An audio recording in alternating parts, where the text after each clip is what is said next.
Robert, c'est important pour vous aussi, là, comme ça, l'entraide là, sur le canal et sur le... C'est plus que ça, c'est de l'enseignement pour moi. Parce que moi, je suis un amateur complet. Je suis passionné, certes, mais moi, je sais rien. Donc, j'ai tout à apprendre.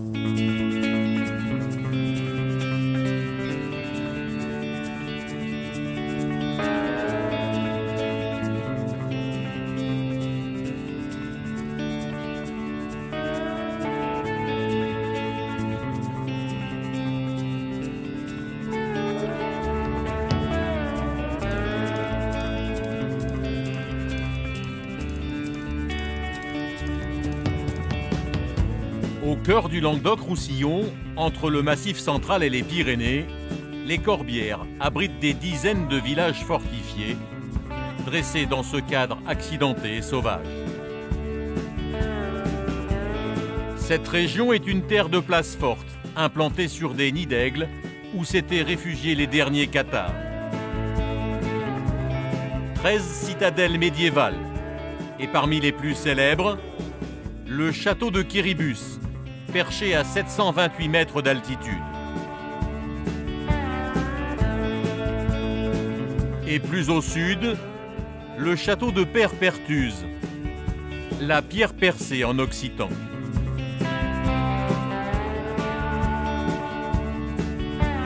Et enfin, à la limite de l'Aude et des Pyrénées-Orientales, le château de Puylaurens. La forteresse est posée sur le mont Ardu.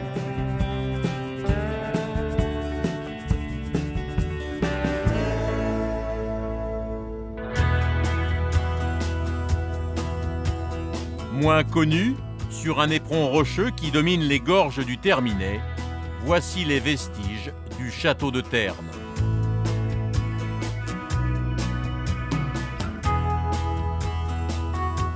Les cathares y résistèrent plusieurs mois en 1210, avant de se rendre à court de vivres et d'eau.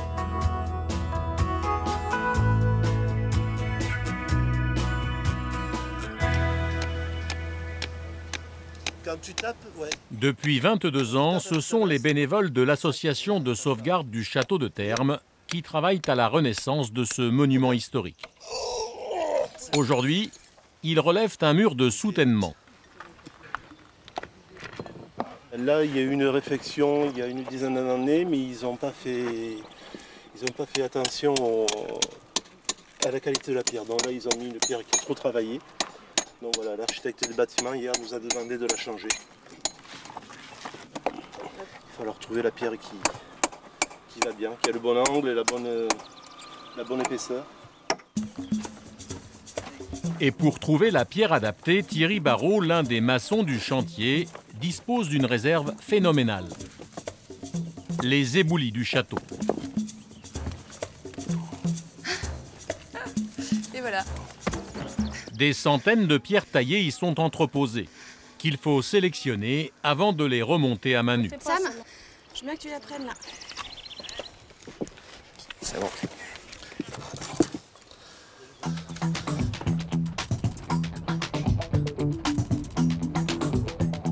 Bâti sur un promontoire entouré de talus abrupts, au Moyen-Âge, un donjon aujourd'hui disparu surmontait les deux enceintes du château.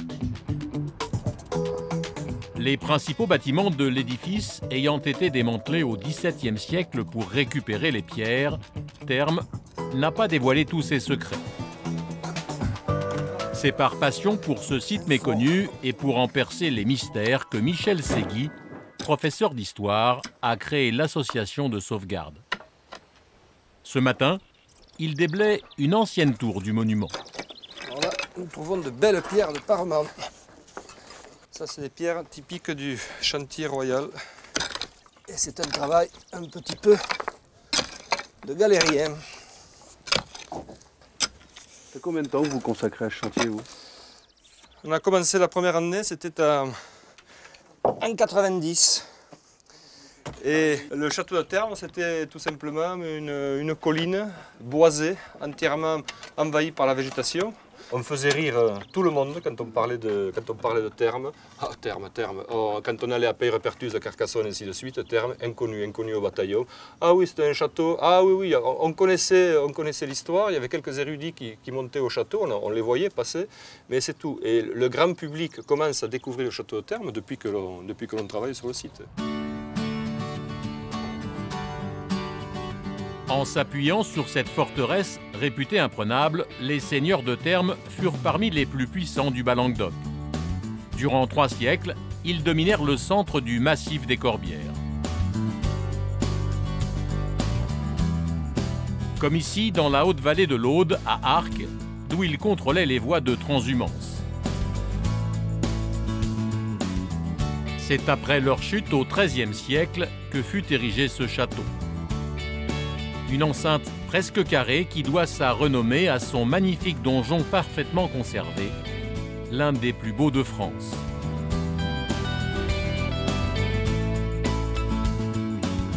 Un exemple parfait de l'architecture militaire médiévale.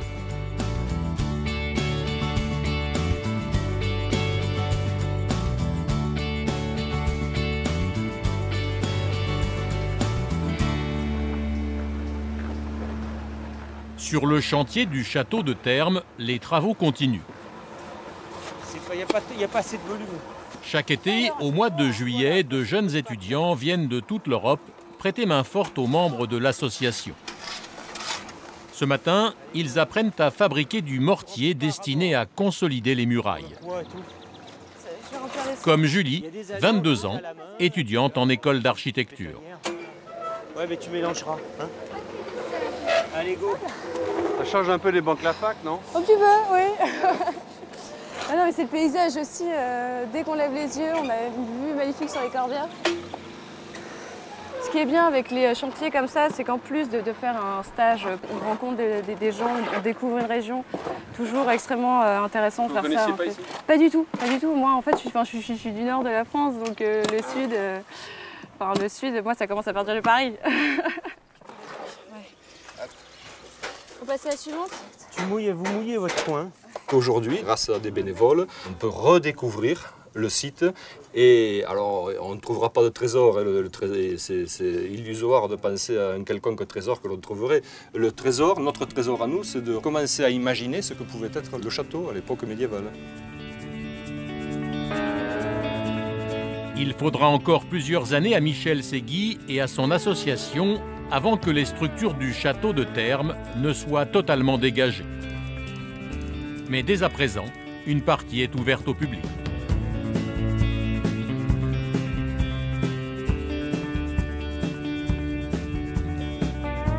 Nous quittons le massif des Corbières en direction du littoral méditerranéen. Entre la Provence et les Pyrénées, la côte du Languedoc s'étire sur près de 220 km de terre à fleur d'eau.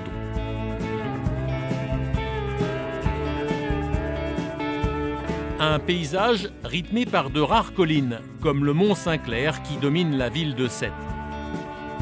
C'est à sa forme de cétacé ou de baleine que cette cité doit son nom. Au XVIIe siècle, Louis XIV décide de faire édifier ici un port pour contrôler le golfe du Lion. Et surtout, protéger l'accès à la plus vaste lagune du Languedoc, l'étang de Thau.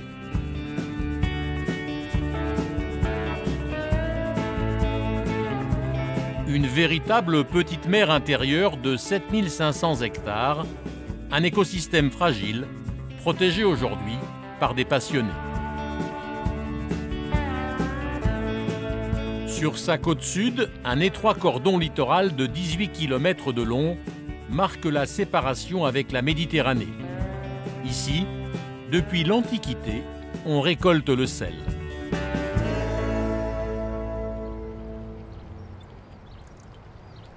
Sur sa côte nord, une succession de petits villages de pêcheurs égrènent ses cabanes et ses pontons de bois.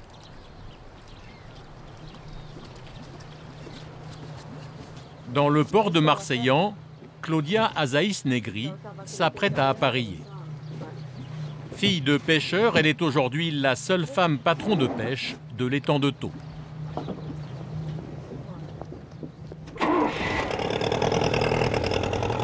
Mais ce matin, avec Marlène Crespel, son matelot, elles ne partent pas relever leur filet. Les tables de Marseille, en fait, elles sont presque en continu après ça. Elles accompagnent un océanologue réputé, Patrick Louisy, à la recherche d'un animal rare, l'hippocampe. Ce scientifique est l'un des spécialistes français de ces poissons étonnants.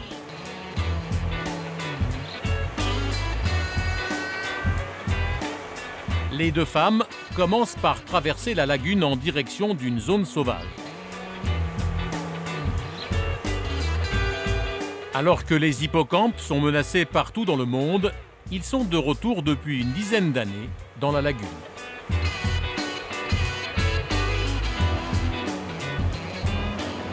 T'as vu qu'il commence à se lever le Mistral là? Avec son association Hippoto, Patrick Louisy étudie ces nouveaux arrivants et se bat pour les faire connaître auprès des habitants de la région. À commencer par ceux qui les côtoient tous les jours, les pêcheurs. Attention aux méduses parce que ça brûle les yeux. En ce début de printemps, Claudia n'a jamais trouvé autant d'hippocampes dans ses filets.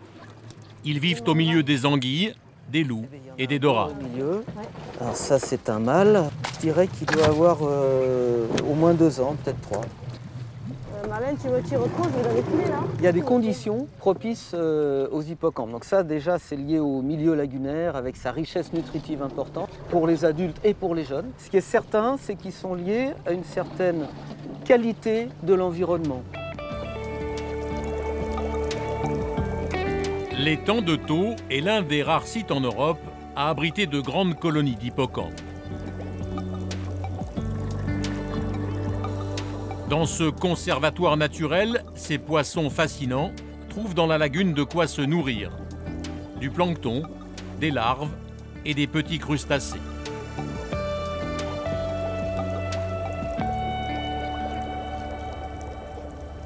Patrice, c'est quoi l'utilité de travailler avec les professionnels de la pêche comme ça pour vous? Ce qui est intéressant, c'est qu'ils ont quand même accès à des poissons que nous, on ne voit pas facilement, quoi. Ça correspond au passage d'hippocampe pendant 24-48 heures. Sur un secteur très restreint, on voit forcément beaucoup moins de choses.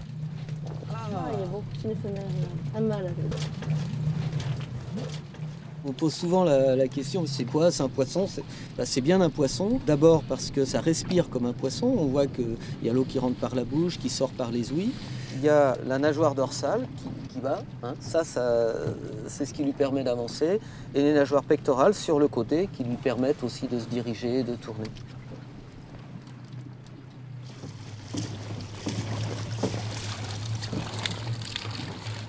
Là, j'ai un mâle, une femelle. La femelle est là, on voit qu'il n'y a pas la poche sous le ventre, alors que là, la poche est un peu vide, mais on voit qu'elle est ici et qu'elle est prête à se remplir quand ils vont se reproduire. Chez ces animaux-là, chose absolument extraordinaire, ce sont les mâles qui gardent les œufs et qui, on va dire, incubent les jeunes jusqu'à l'éclosion. J'ai compris que chez les hippocampes, c'est intelligent, quoi. Ils ont tout compris, les hippocampes. Les travaux de Patrick et de son association permettent aux pêcheurs du bassin de prendre conscience de l'enjeu écologique. Voilà, c'est bon. Dis des choses sur les hippocampes? C'est un porte-bonheur. C'est pour ça qu'à l'époque, on avait tendance à le pêcher, à le faire sécher, à le vernir. Voilà. Donc personnellement, j'en ai 2 ou 3, mais maintenant, je les laisse à l'eau. Tu as vu, elle s'accroche la queue au seau. Moi, je prends au doigt. Nous, la demande des hippocampes sur le marché, c'est fréquent. Les gens qui ont envie de rapporter un souvenir à leur maison, ils ont envie d'avoir un hippocampe. Et qu'est-ce que tu leur dis alors? Il n'y en a plus, je leur donne des étoiles séchées. Tu leur dis qu'il n'y en a plus ou tu leur expliques? Bien souvent, on a des petites étoiles comme ça, on donne des petites étoiles et puis voilà, il n'y a plus d'hippocampe. Ce qui reste dans la tête des gens, c'est que c'est le porte-bonheur de... Eh oui, ça reste voilà, comme le comme fer quoi, à cheval. Il y a encore un peu du travail à faire oui. pour éduquer les gens. Donc, il faut que je prenne un objectif macro. Patrick dresse une carte d'identité de chacun des hippocampes. Après les avoir mesurés et pesés, il prend des clichés de chaque individu. Ces renseignements sont précieux pour les scientifiques du monde entier. là, il retrouve la liberté.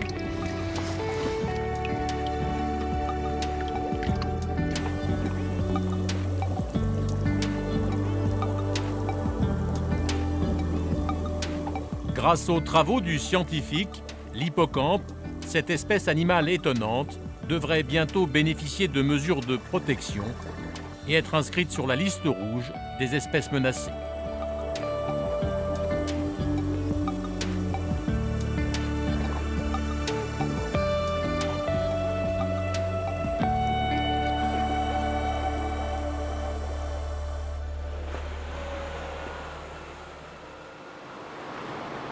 Avec ses eaux chaudes, l'étang de Thau constitue une réserve naturelle pour les dorades, les loups et les crabes. Après avoir quitté l'océanologue, Claudia et Marlène ont repris leur travail. Elles sont aux premières loges pour mesurer l'impact de la présence humaine sur cet écosystème. Aujourd'hui, il est comment l'étang? Il faut faire attention, il faut toujours être vigilant. Voilà, qu'il se porte bien, c'est une chose, mais il faut le conserver intact. C'est-à-dire? C'est-à-dire, voilà.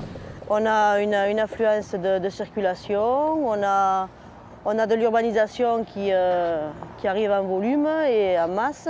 Et ça, il faut le surveiller, faire en sorte que tout le monde joue le jeu et protège bien le bassin.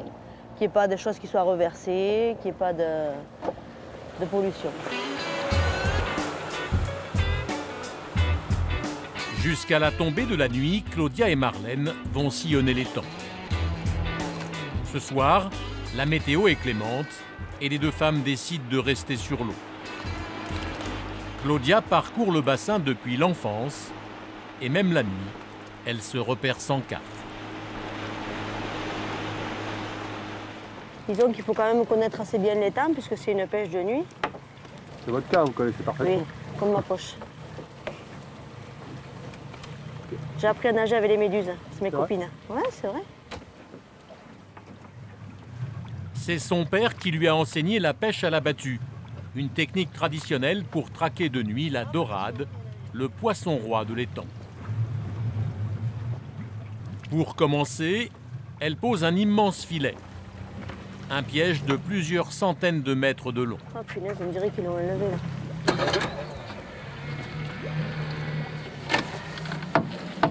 Ensuite, il faut effrayer le poisson avec un bâton.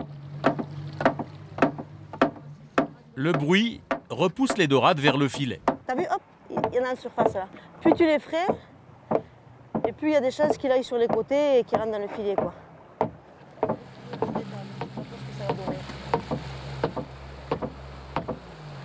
Allez, on va aller voir ça. Une fois les dorades piégées, les deux femmes doivent tisser les 300 mètres de trémaille. Hop là, merci. Ah, elle est belle. Et si elles sont nerveuses un peu quand elles sortent de l'eau. Tu vois la dorade royale, comme elle est belle? Elle a le liseré jaune entre les deux yeux, tu vois. Là aussi, c'est un peu orangé.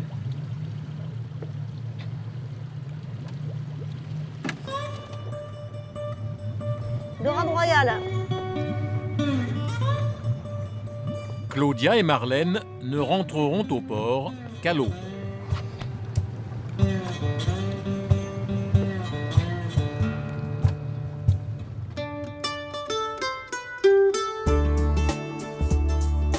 Le jour se lève, dévoilant des centaines de plateformes disposées de manière géométrique.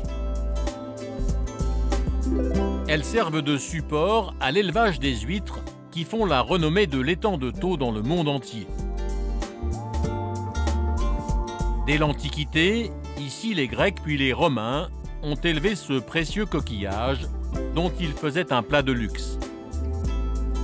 Aujourd'hui, les huîtres de Thau représentent 10% de la production française.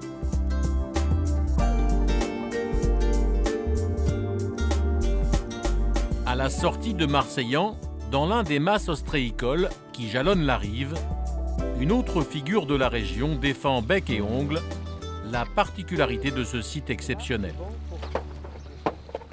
Membre de l'association du bassin de Thau, Annie Castaldo se bat pour défendre et promouvoir l'environnement de cette petite mer. Elle est l'une des rares femmes à élever des huîtres sur l'étang. Tu vois, quand tu attrapes une par une comme ça. Ce matin, Annie débute une étape importante, le collage. À l'aide de ciment, il faut fixer des naissins âgés de 10 mois aux cordes qui les maintiendront dans l'eau jusqu'à leur récolte. Un coup de main transmis par son père. Chez les Castaldo, on élève des huîtres depuis maintenant 3 générations. Ça, c'est la méthode ancestrale. Les huîtres, elles se fixent une fois dans leur vie, sur un support. Quand elles forment leur coquille, elles se fixent sur un support. Et quand on les enlève du support, eh bien, il faut automatiquement les recoller. Que quand on va mettre cette corde dans l'eau, c'est comme si on mettait un récif artificiel. C'est-à-dire que pendant un an, puisque c'est le temps de pousse de l'huître, eh bien, tout va se coller. Des moules, des algues, c'est la vie de l'étang de Thau, les poissons, etc. Allez, par terre. Annie a consacré toute sa vie à la sauvegarde de l'étang de Thau.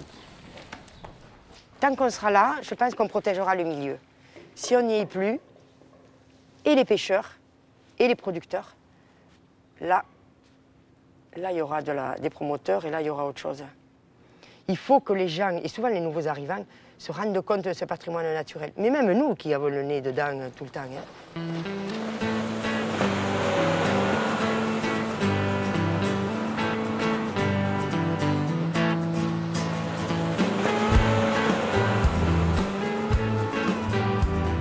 Il ne faut que 10 minutes de navigation à Annie et à son équipe pour atteindre les tables d'élevage. À Thau, l'absence de marée a poussé les ostréiculteurs à inventer cette technique de culture originale et à créer ces véritables fermes marines. Ça, c'est la surface de production. Voilà, ça, c'est une table qui ça fait 600 mètres carrés. On en a plusieurs, là, il y en a 4, on en a... Mais là, ça fait 600 mètres carrés. C'est 50 mètres par 12 mètres. Et là-dessus, on peut mettre 1000 cordes. Tu tires, on tend, on pose sur l'eau tendue. On pose, tu lâches. Est-ce qu'on va les mettre dans combien de temps les huîtres là? On les aura en mars 2013. Si tout va bien. Si l'été n'a pas été trop chaud.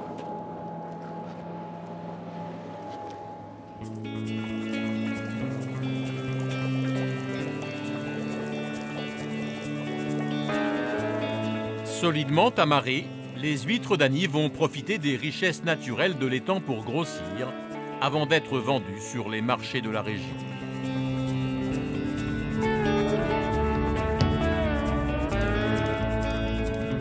Nous quittons l'étang en direction des terres.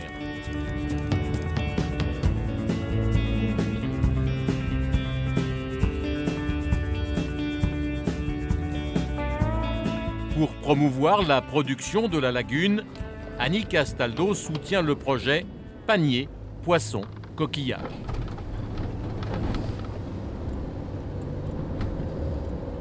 Une fois par semaine, elle se rend dans un village avec Claudia, où elles vont vendre leurs huîtres et leurs dorades. Leur idée est de rapprocher les producteurs locaux et les habitants de la région. C'est une histoire de femme et une histoire d'amitié. En plus, on va travailler ensemble, partager des produits, partager des moments. C'est une belle histoire, quoi. C'est une histoire d'amour de ce qu'on fait, l'amour du métier. Le partager avec des consommateurs. Mais ça c'est vraiment un but final. Mais c'est quelque chose d'important.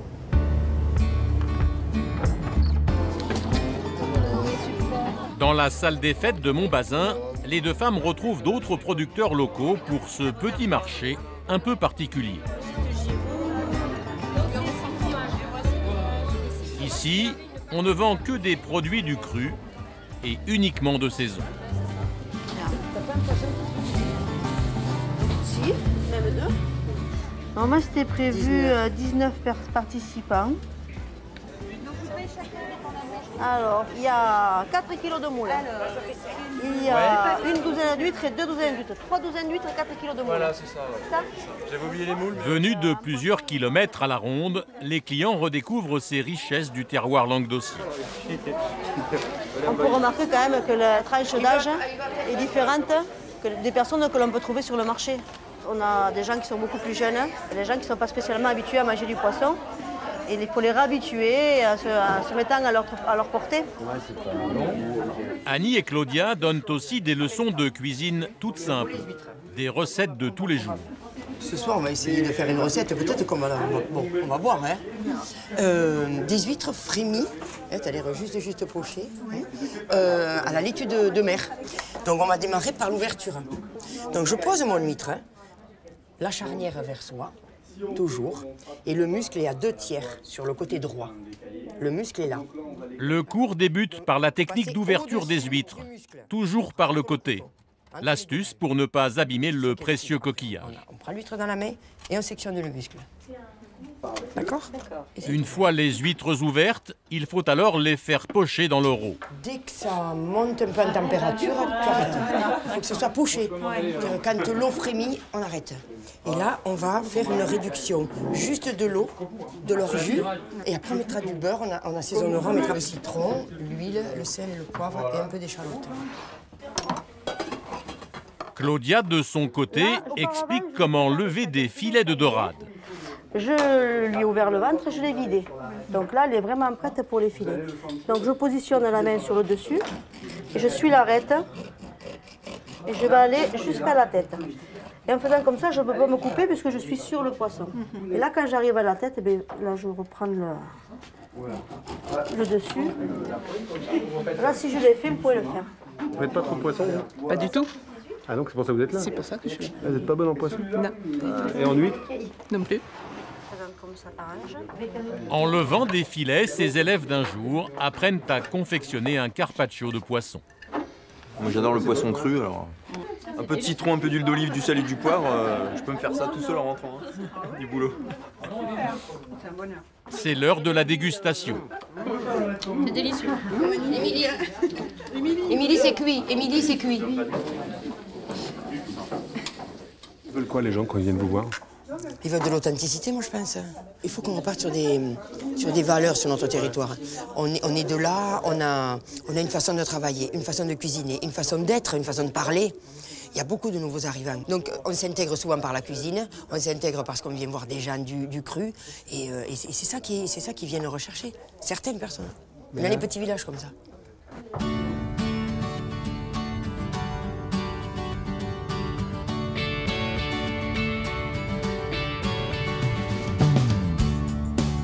Nous quittons l'étang de Thau, cap au nord.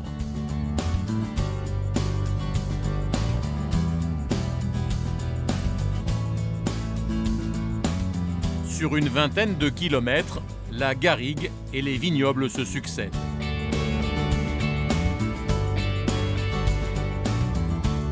À Villeveyrac apparaît l'abbaye de Valmagne.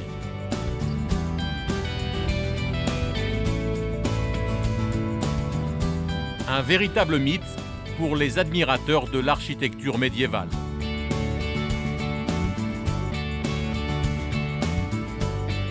Fondé en 1139, c'est l'un des plus beaux monastères cisterciens de France.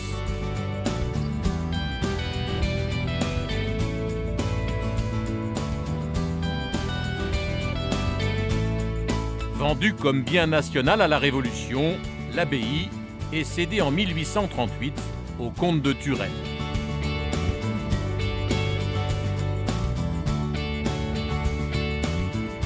Aujourd'hui, ce sont ses héritiers qui veillent sur ce monument, totalement restauré.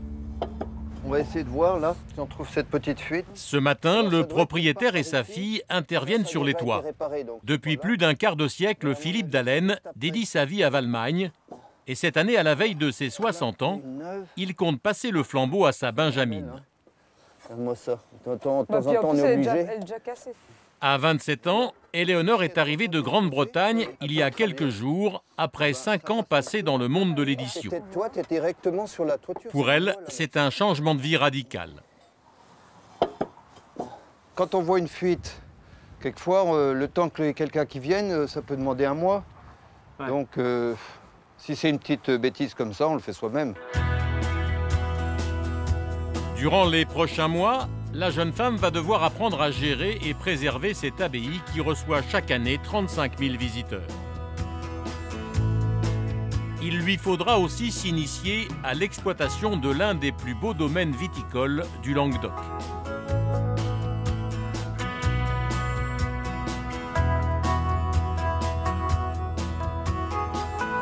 Entourée de plus de 65 hectares de vignobles, l'abbaye est surnommée la cathédrale des vignes.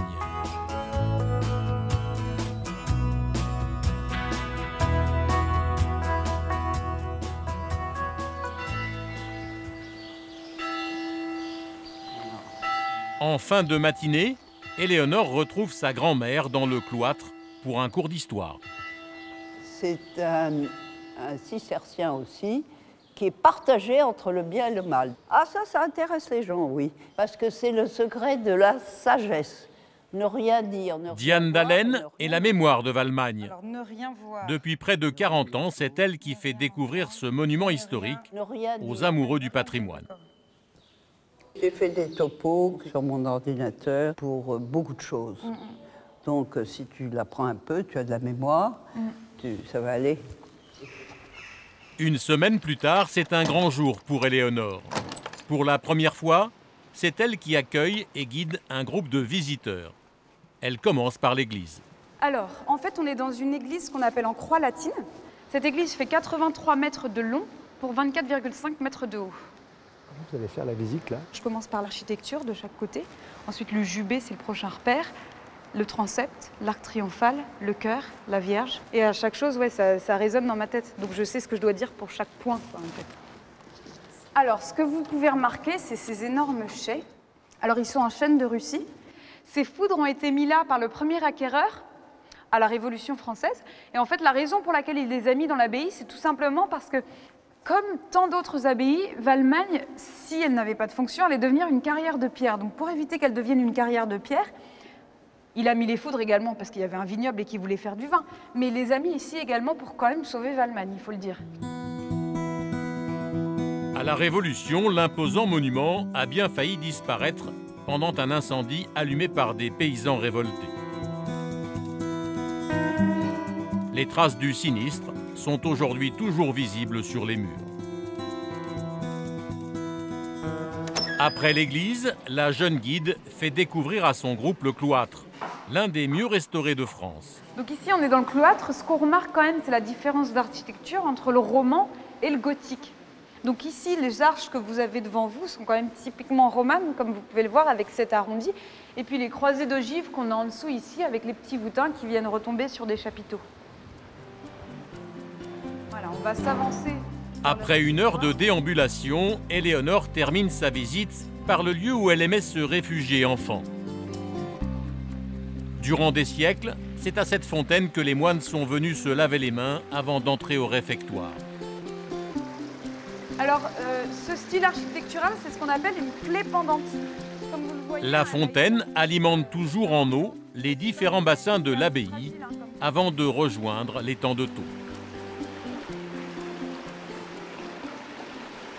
Vous sentez près d'eau? Ouais, pas de problème. Puis en plus, à chaque fois, c'est un public différent, donc la visite change. C'est comme une pièce de théâtre, c'est jamais la même chose. Là, petit à petit, vous vous faites à cette nouvelle vie, j'allais dire, puisque là, on va rentrer un peu dans le vif du sujet avec l'été, mais... Ouais. C'est un rythme différent, quoi. Mais j'aime bien, c'est un style de vie complètement différent. Vous regrettez pas Londres? Ah non, pas du tout. Parce que Londres, il fait pas beau, c'est gris, c'est très stressant, c'est très intense, quoi. Ici, c'est une vie complètement différente.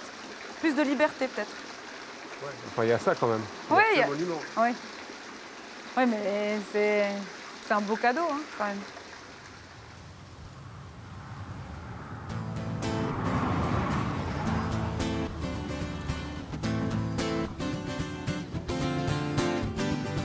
C'est au XIIe siècle que les moines, venus de Bourgogne, introduisent la vigne à Valmagne.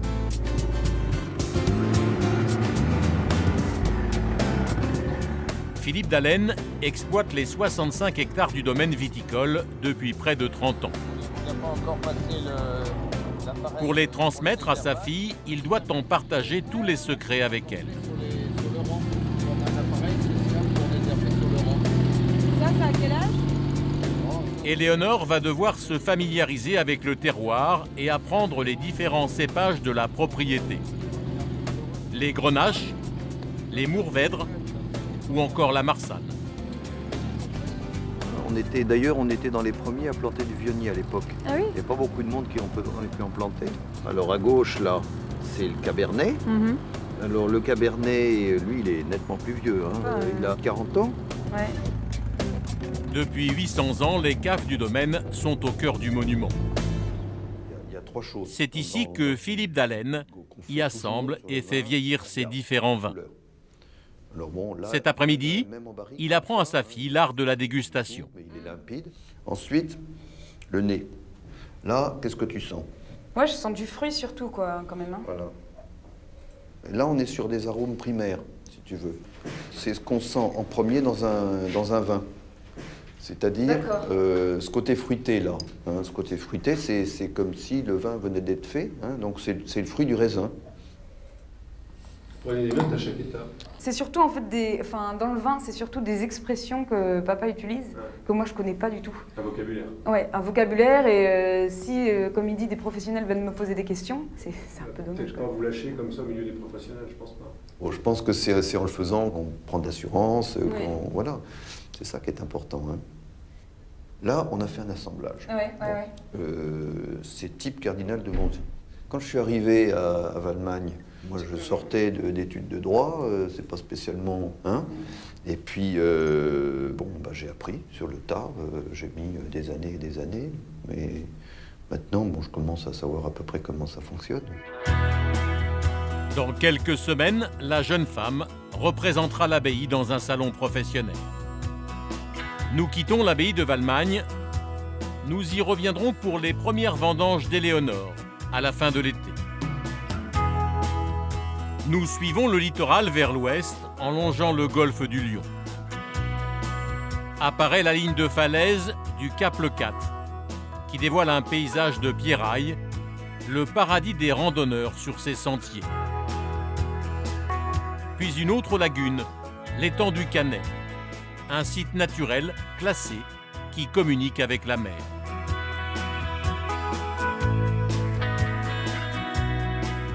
Enfin, à quelques kilomètres de l'Espagne et au pied du massif du Canigou, Argelès-sur-Mer marque la fin de la côte sablonneuse.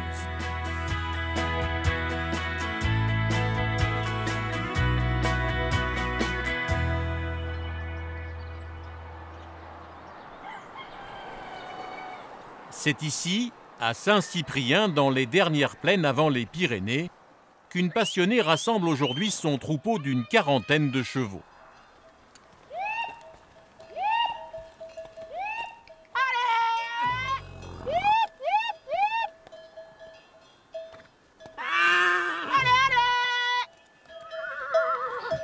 Le premier qui arrive, c'est mon cheval, ça. Nathalie Komarov se bat depuis 22 ans pour sauver et élever des chevaux de Mérins, une race locale qui a failli disparaître. C'est des chevaux qui sont rustiques, qui ont un bon pied. On voit physiquement, hein, c'est des chevaux qui sont quand même assez costauds, pas très grands. Ce matin débute une journée pas comme les autres. Les chevaux vont quitter le littoral pour rejoindre les hautes vallées de Cerdagne et profiter des pâturages d'altitude pendant la belle saison. Pour participer à ce voyage hors des sentiers battus, une vingtaine de cavaliers est venue de toute la France. Je veux tous les cavaliers!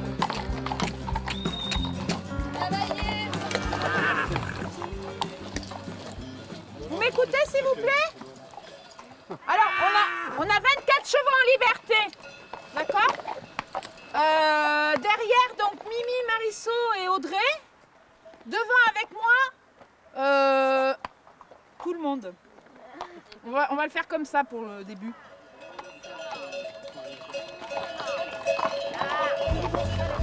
Les 24 jeunes chevaux semi-sauvages rejoignent le groupe. Le signal du départ est donné.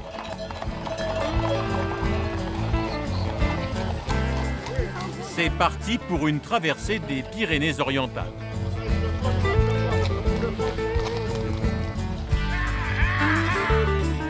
Le premier jour, ils devront d'abord traverser la plaine. Ensuite, les cavaliers et les mérins prendront la direction du sud-ouest vers la montagne. Partis du niveau de la mer, ils franchiront plusieurs cols, traverseront des cours d'eau et des forêts pour atteindre Portet-Puymorens, le but de ce voyage. Un village à 1600 mètres d'altitude.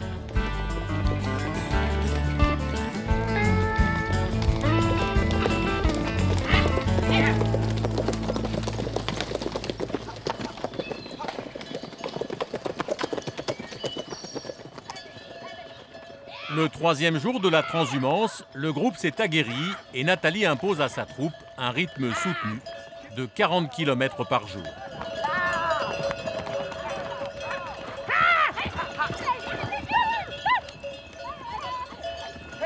Pour faire voyager sans encombre des chevaux dont certains n'ont jamais été montés, chacun doit tenir son poste. L'idée, c'est d'arriver avec tous les chevaux, sans en avoir en plus ou en moins. Par exemple, pour arriver au pont ici, moi j'ai dit à un cavalier de se mettre sur un chemin pour pas que les chevaux en liberté y aillent. Donc ils doivent se mettre dans le chemin, se tourner face au troupeau. Et quand le troupeau arrive en liberté, lui il est avec le bâton et voilà, il empêche le troupeau de passer et on bloque les chemins.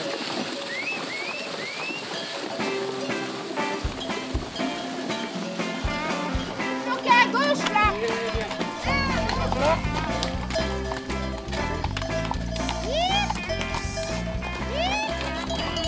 Nathalie a placé aux avant-postes des cavaliers expérimentés pour donner la cadence. Comme Philippe Beffara, un médecin de la région qui participe à sa 7e transhumance.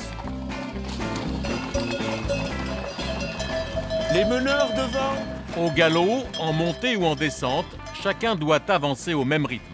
Bon, il faut être cavalier évidemment au minimum, mais bon, ça ne demande pas un niveau très important. Si tu veux. Faut être, comme dit le professionnel, il faut être à l'aise aux 3 allures. Il faut être capable de trotter, galoper dans n'importe quelle circonstance. Mais après, le maniement du troupeau et tout, ça prend vite sur le tas. Hein.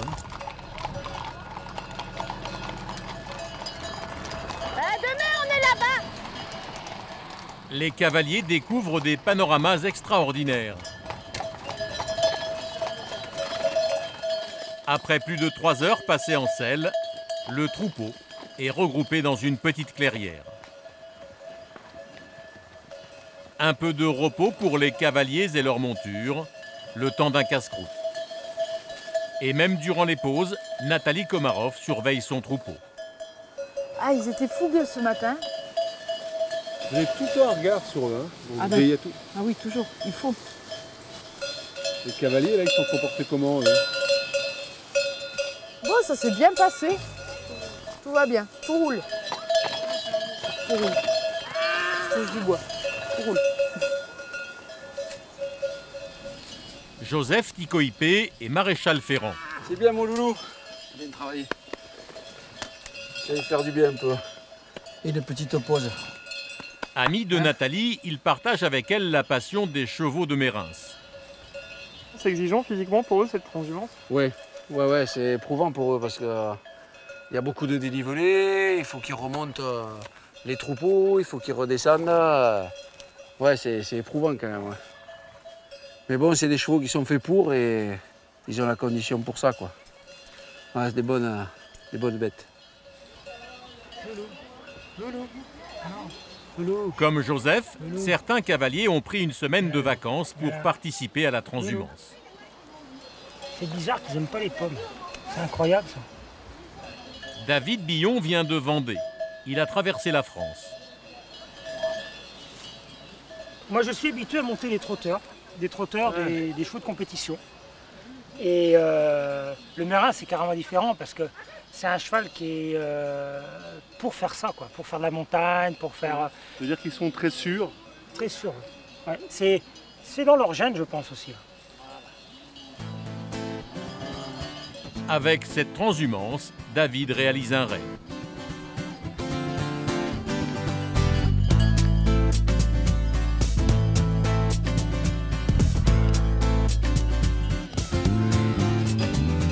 Le 5e jour de voyage, le paysage change encore. Le groupe se dirige vers le Cap Cyr. un immense plateau d'altitude qui marque la frontière entre la haute vallée de l'Aude et la Cerdagne.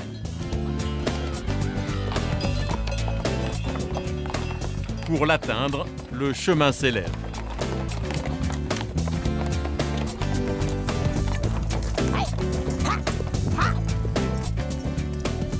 Les passionnés de chevaux vont devoir gravir plus de 1000 mètres de dénivelé et franchir plusieurs cols. Le plateau de Cap-Cyr, surnommé la Petite Sibérie, est le site le plus craint par les cavaliers.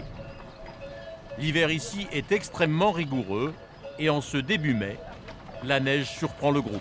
On va mettre au pied de la terre ici. Il faut continuer à pied pour emprunter une piste fréquentée il y a quelques jours encore par des skieurs.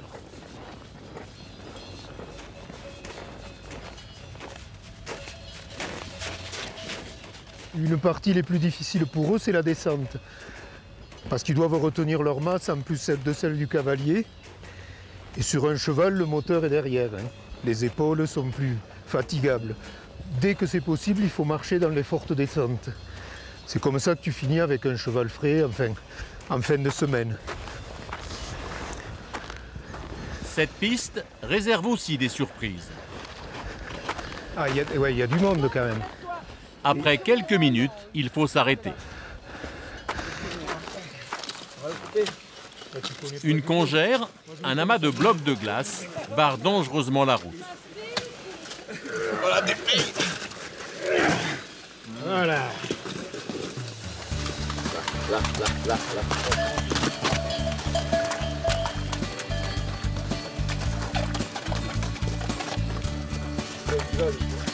Après une demi-heure d'effort, le chemin est enfin dégagé.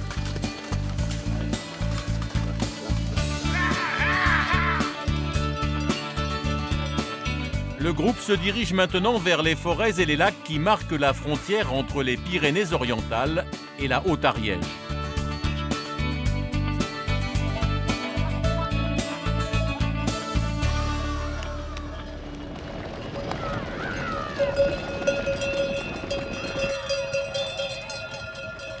À 24 heures de l'arrivée, les cavaliers atteignent l'étang de Pradeille, au pied du massif du Carlic. On va mettre au pied de la terre ici. Leur premier geste est de soigner leur monture. Une petite coupure là. Hein. Ah ouais. Une petite coupure. Déchiré en se relevant. Il n'y a pas grand chose. Hein. Mais je sais pas, elle a dû se râper contre. Tu te mets bien sorti. Ouais.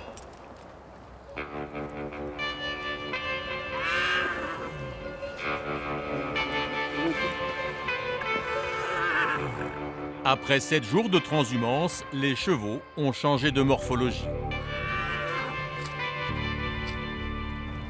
Là, ils sont bien.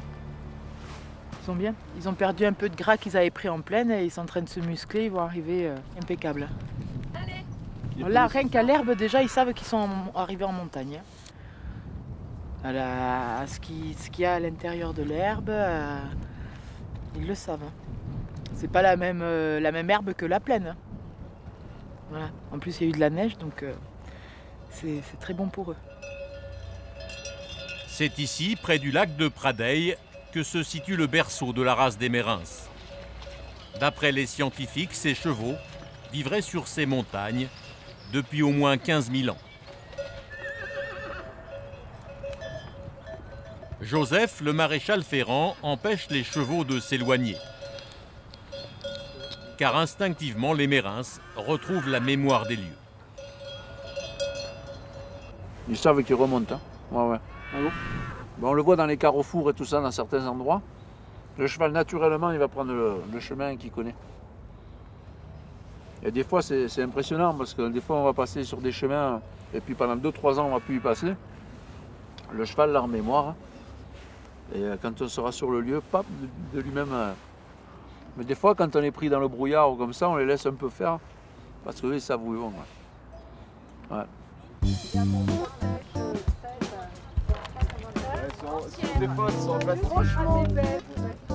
Pour le groupe de cavaliers, ce voyage inoubliable répond à leurs espérances. On vient chercher Un peu l'aventure, l'amitié. C'est important ça. Oui, bien sûr. Oui. C'est une des rares régions qui offre cette variété sur si peu de distance, parce que finalement ça fait guère que 250 km et tu passes de la mer à la haute montagne quand même. Il n'y a pas beaucoup d'endroits, peut-être en Corse peut-être, ou sur la Côte d'Azur, mais enfin je ne vois pas d'autres endroits où tu puisses faire ça, hein, avec une telle variété de paysages, quoi. Passer de la mer à la montagne en 8 jours, c'est pas commun. Et chaque jour, il y a un paysage différent pratiquement. Hein.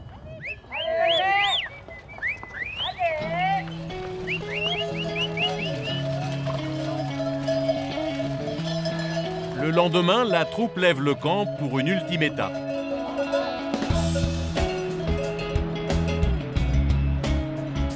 Il lui faut encore franchir un dernier col.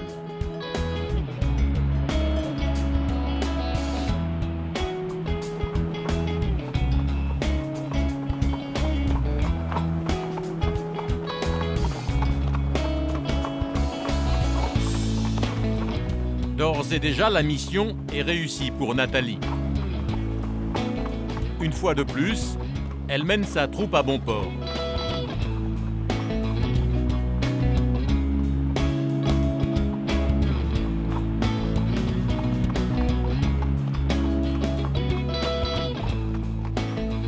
Portet-Pumorins, à 1500 mètres d'altitude.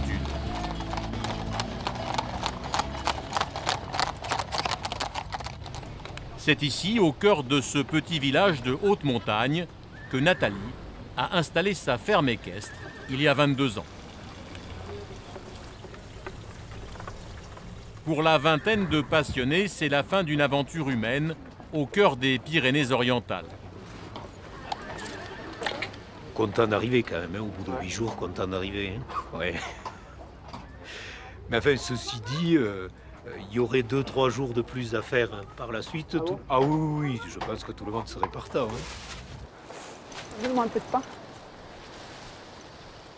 À peine arrivée, Nathalie retrouve un groupe de juments qui n'a pas participé à la transhumance. Elles allaient mettre bas. Là, tu as des petits qui ont 1 semaine, même pas. Il y en a une qui se cache là où elle ne veut pas venir, donc parce qu'elle estime que son petit est trop petit, donc il ne faut pas approcher encore. Bonne nouvelle, pouliches et poulains sont en pleine forme. Oh là, oh là. Dans quelques jours, ils rejoindront le troupeau pour passer l'été sur les centaines d'hectares d'estives. Ils redescendront dans la plaine en novembre prochain.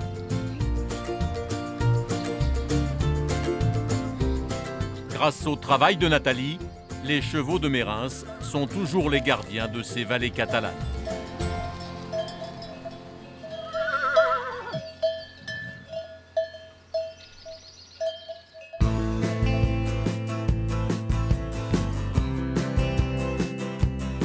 Sur près de 200 km, un immense ruban d'eau douce, inscrit sur la liste du patrimoine mondial de l'UNESCO, parcourt le Languedoc-Roussillon, le canal du Midi. Reliant Toulouse à la Méditerranée, il est considéré comme le plus grand chantier du XVIIe siècle. Il a fallu 15 ans et près de 12 000 ouvriers pour mener à bien ce travail titanesque qui a pris fin sous le règne de Louis XIV. Conçu pour transporter le vin et le blé, le trafic de marchandises y a totalement cessé il y a 20 ans. Aujourd'hui, les bateaux de plaisance qui ont remplacé les péniches permettent de découvrir les sites remarquables de la région. Comme les remparts de la cité de Carcassonne, une merveille d'architecture médiévale restaurée au XIXe siècle par Viollet-le-Duc. Et plus à l'est, à Béziers, les écluses de Foncérane, un ensemble de 8 bassins ovales qui aident à franchir un dénivelé de 21 mètres sur moins de 300 mètres de distance.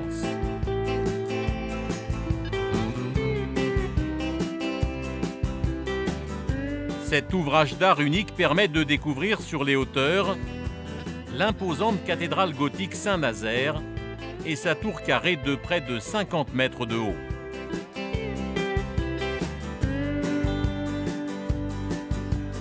C'est près du littoral, à Marseillan, que le tracé artificiel du canal du Midi prend fin en débouchant sur l'étang de Thau, 241 km après son point de départ à Toulouse. Mais c'est juste avant la fin du parcours, à Agde, que les bâtisseurs ont conçu une étonnante écluse ronde. Véritable carrefour navigable avec ses 3 portes, elle permet de quitter le tracé du canal pour rejoindre directement la Méditerranée par l'embouchure de l'Hérault.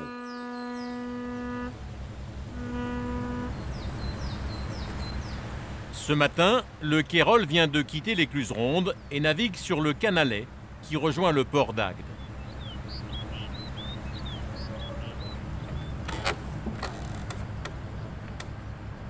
Commence là. Cette réplique fidèle d'une barque de poste de 1818 qui transportait des voyageurs entre Toulouse et la mer, allée par des chevaux, est l'aboutissement du rêve d'un homme. La pile du pont en béton là, tu la prends dans l'axe. Parfait. C'est très étroit, hein. Un projet fou que Robert Mornay porte depuis plus de 4 ans. Cet éducateur à la retraite a fabriqué ce bateau dans son jardin.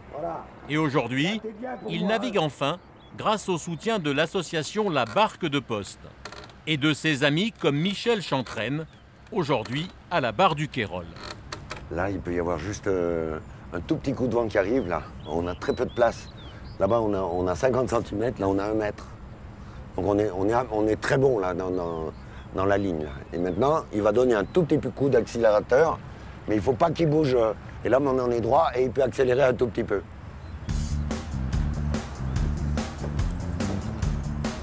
Les 2 hommes ont rendez-vous au cœur de la cité d'Agde. C'est bon, c'est bon. Cet ancien comptoir grec a traversé l'histoire.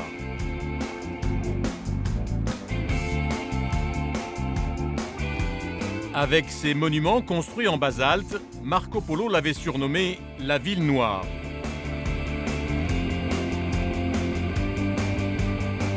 De tout temps ville de marins, la cité est un trait d'union entre l'arrière-pays du Roussillon et la Méditerranée.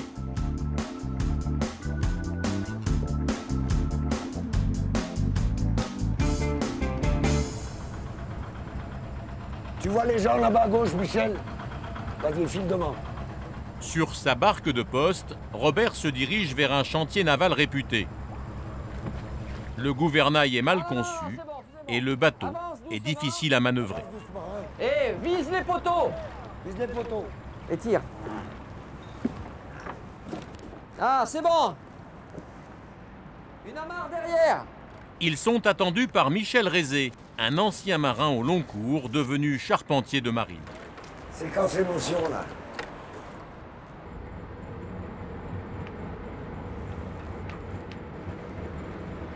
C'est magnifique. Oh, les images inoubliables. Oui. Le bateau est mis sur cale. Extra. Il y restera 2 jours. Stop! À peine le navire mis au sec, Robert accueille 2 passionnés qui veulent développer le tourisme durable sur le canal. Bienvenue à bord de la barque de poste. Alors, il compte sur leur aide pour aller jusqu'au bout de son projet, faire naviguer le Kérol avec des passagers, comme à l'époque. Ici, pour cela, il doit encore trouver des financements pour terminer les aménagements intérieurs du bateau. Barreau de pont, un creux. Ça va rester comme ça. Et on a retrouvé dans les archives les couleurs. Et là, on a donc le salon, banquette en U d'un côté, qui sera capitonné comme je t'ai montré sur le plan. Donc la différence, coussin. Pour convaincre ses hôtes, Robert leur montre les plans d'origine qu'il a retrouvés dans les archives et leur dévoile les petits secrets du bateau. Mais alors la particularité de ça, c'est ça. Bon, allez. Regarde. D'accord. 1818, des fenêtres en galandage. Extraordinaire. Ouais. Extraordinaire. Fin de la rencontre, Robert a su convaincre. C'est du développement durable, ce projet. On revient sur un vieux bateau qui passe les écluses, donc on n'a pas besoin de transformer les écluses, qui s'adapte parfaitement au tonnage du canal. Donc c'est parfait. Et qui ne va pas détruire le canal en naviguant. Parce qu'on voit de plus en plus de bateaux touristiques qui passent et à force de vitesse, ainsi de suite, qui détruisent les berges. Lui non, il continue, il est dans cette tradition, il aura juste la vitesse qu'il faut pour ne pas détruire les berges.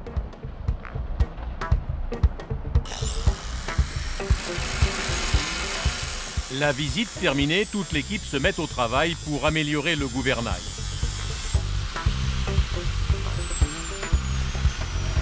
Il faut fabriquer une pièce que Michel usine dans son atelier.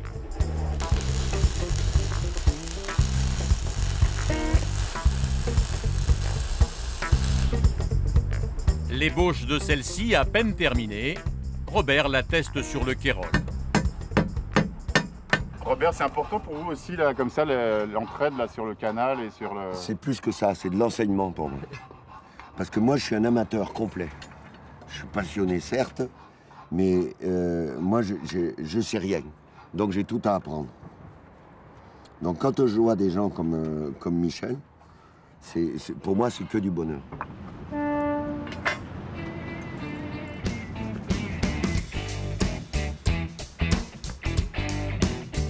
Dans 2 jours, le Kérol devrait retrouver les eaux du canal du Midi. En attendant, le marinier autodidacte profite de cet arrêt au chantier pour se perfectionner à la navigation. Alors tu vois tous ces pôles là? Le lendemain, Robert navigue à bord du Milou, le bateau d'un membre de l'association, Victor Camboulive, qui a transporté du fret sur le canal jusqu'en 1991. Le cheval, le bateau avec les lames. Le retraité connaît tous les secrets de la navigation fluviale. Nous, quand on naviguait, c'est bien simple. Les ponts, on ralentissait que chargé. Parce que bon, parce qu'il n'y a pas trop d'eau sous les reins. Mais à vide, on ne ralentissait jamais à vide. Le marinier soutient depuis le début le projet de Robert avec sa femme Miette. Elle aussi sait tout du canal du Midi. Elle est née dans une famille qui navigue sur le cours d'eau depuis sa création. On a toujours été des familles de patronnes de barques, patronnes de bateaux, ils appelaient ça, mariniers, oui. Depuis toujours, depuis que le canal existe. Mon père avait un bateau en bois, un vieux bateau en bois, sur lequel je suis née d'ailleurs, là. Et inévitablement, on a épousé des mariniers. La leçon de navigation débute par la technique pour effectuer des virages. Alors, quand tu as une courbe comme ça, tu te tiens sur la droite. Tu vois, faut pas aller sur la bosse. Ouais. Hein? T'appelles ça la bosse là? Ouais. Parce que le problème, c'est que tu te tiens bien à droite. Il ne faut pas aller à terre. S'il y a un bateau qui arrive, tu vas le voir, assez tôt. Si tu es sur la bosse, là, tu vas voir le bateau quand il est dans le pont. Quand tu l'auras fait une paire de fois, après, tu sais, c'est pas sorcier, il ne faut pas croire. Hein. Et des gens comme Victor, pour moi, c'est hyper riche. Tu vois, par exemple, il dit, ça, il faut faire gaffe là. Comment il faut se prendre pour faire un virage. Donc ça, tout ça, c'est riche pour moi, c'est hyper riche. C'est le gros avantage de rien savoir. Ouais. J'essaye. Ah ouais, vas-y. Ouais. C'est au tour de Robert de prendre la barre. Alors tu vois, ce qui me manque, par rapport au mien, c'est que je ne vois pas derrière. Eh oui. Nous c'était comme ça. Bah, tiens, regarde, je pars en zigzag. Voilà, maintenant tu redresses un petit peu. Redresse, n'aie pas peur de redresser. N'aie pas peur. Là, voilà. Attends 2 secondes, Reviens un poil. Reviens un petit peu. Parce qu'il va partir là-bas. Tu reviens un petit peu. Vas-y, n'aie pas peur. Encore un peu. Ça y est. Voilà. Ah ouais, d'accord. Après 2 heures aux commandes, Robert doit passer sous un pont. Là, voilà. Là, tu laisses faire un petit peu. Voilà. Et maintenant, tu reviens un petit peu. La technique est délicate. Les ouvrages d'art construits au XVIIe siècle sont particulièrement étroits. Encore 2 ou 3 journées comme ça, c'est bon. Voilà, ben écoute. Pendant toute la journée, Victor fait découvrir à Robert les astuces pour naviguer sur ce canal ombragé, célèbre dans toute l'Europe. Pourtant, tout au long du parcours, certains des magnifiques platanes qui ont fait la renommée du site semblent dépérir. Depuis 2006, un mal incurable les ronge petit à petit. La conséquence d'un virus débarqué en Provence en 1944 dans les caisses de munitions en bois de platane des soldats américains. Attaqués par un champignon, le chancre coloré, les arbres s'affaiblissent en quelques semaines. Alors pour éviter la contagion, il n'existe qu'une solution. La coupe systématique des végétaux contaminés et de tous les arbres situés dans le même périmètre.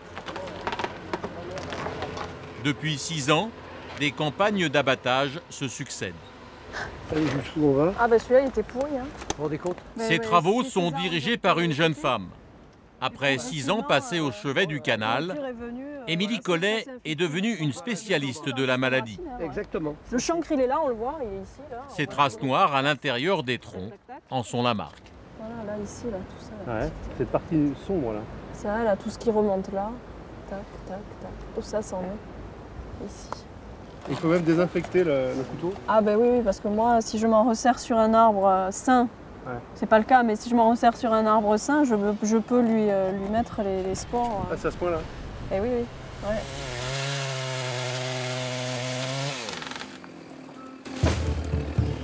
Malgré tous les efforts, le diagnostic n'est pas bon. La maladie s'étend.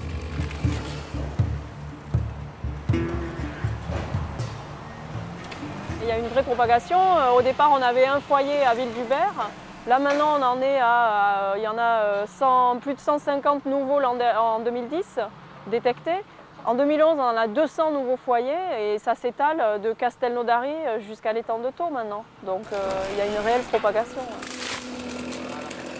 Le canal a une place prépondérante quand même dans le territoire. Le paysage va être un peu dévasté pendant un certain nombre d'années. Après, quand on viendra replanter, c'est un nouveau paysage qui va se construire, mais il va falloir s'y habituer. Le risque aujourd'hui est de devoir abattre les 42 000 platanes qui bordent le canal. Une fois les arbres centenaires coupés, il faut les brûler sur place pour éviter l'extension du fléau. Pourtant, depuis quelques mois, une note d'espoir est apparue. Un scientifique a créé une variété de platanes résistante aux champignons. Les premiers essais de plantation de ces arbres ont débuté en 2011.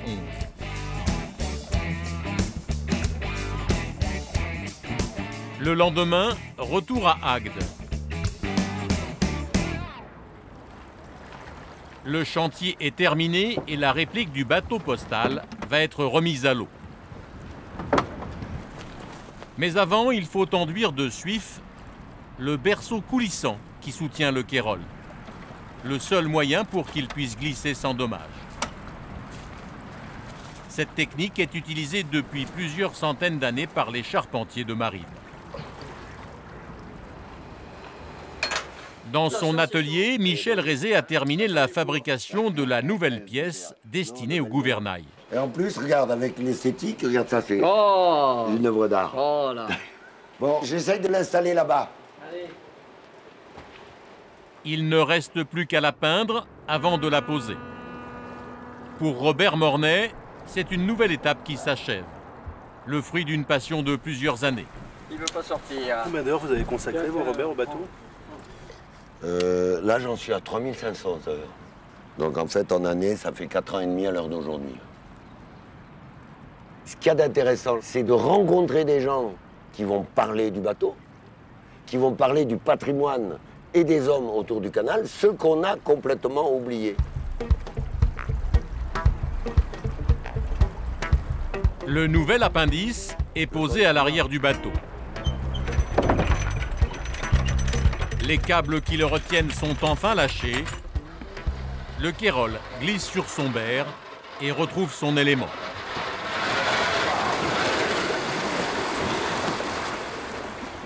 Ciao.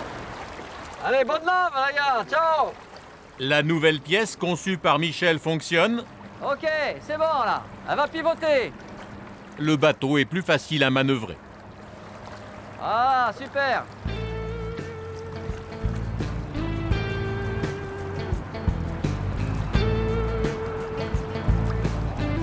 Robert Mornay peut quitter Agde en direction du canal du Midi. À l'été 2013, il espère transporter des passagers entre l'étang de Thau et Toulouse, l'aboutissement de son rêve.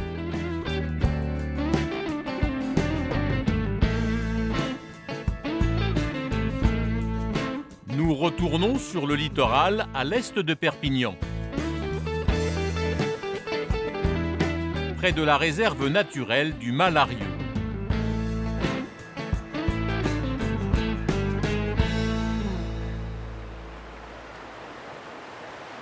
Un passionné de la faune et de la flore parcourt les berges du Tech.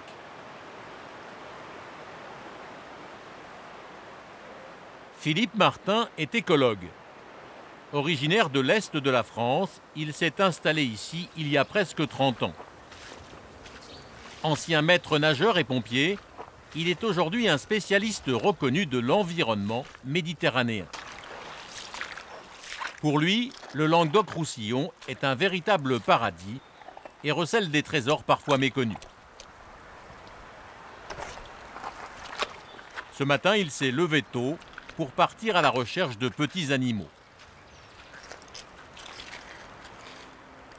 Ah là, elle est belle sur la pierre, là. On voit bien les macules, les taches. Naturaliste autodidacte, Philippe est aussi un photographe renommé.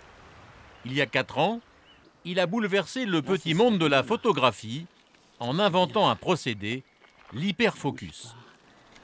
Voilà, ça serait parfait, là. Il doit d'abord immobiliser le sujet, au moins une quinzaine de secondes. Là, c'est le pied intégral, là, c'est impeccable.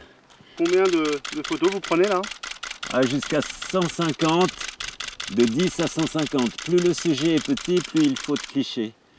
Voilà, en juxtaposant la totalité des 150 clichés et après un traitement par ordinateur, Philippe fabrique une seule photo où la grenouille apparaît nette sur toute sa longueur.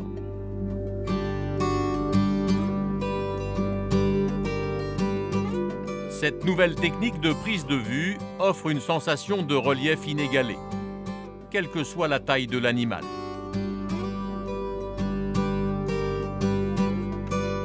Tous les détails sont présents.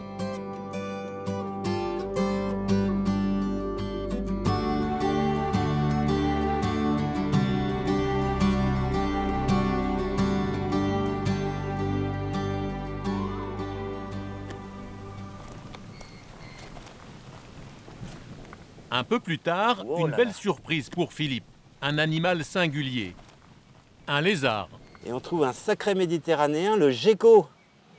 On dirait un petit crocodile, hein, bien qu'il n'y ait aucun rapport, c'est un lézard. Et c'est un lézard qui, au fil des siècles, le sud de la France, qui n'était absolument pas méditerranéen, grâce aux agriculteurs, aux éleveurs, donc est devenu un endroit sec, chaud, ensoleillé. Et d'Espagne, d'Afrique du Nord sont apparues toutes ces nouvelles espèces qui n'existaient pas il y a plus de 8000 ans ici. Mais tout le Languedoc-Roussillon est colonisé et depuis peu maintenant dans l'intérieur des terres, hein, depuis une quarantaine d'années, alors qu'autrefois il était cantonné au littoral. Donc on l'a dans toute la zone de l'Olivier aujourd'hui. Ah voilà. Alors la nuit il est très pâle et en journée il s'assombrit considérablement. Donc c'est une histoire de régulation thermique, hein, de la température de son corps. Et c'est un véritable mimétisme. On est prêt. En quelques secondes, Philippe tire le portrait de ce petit lézard. Voilà.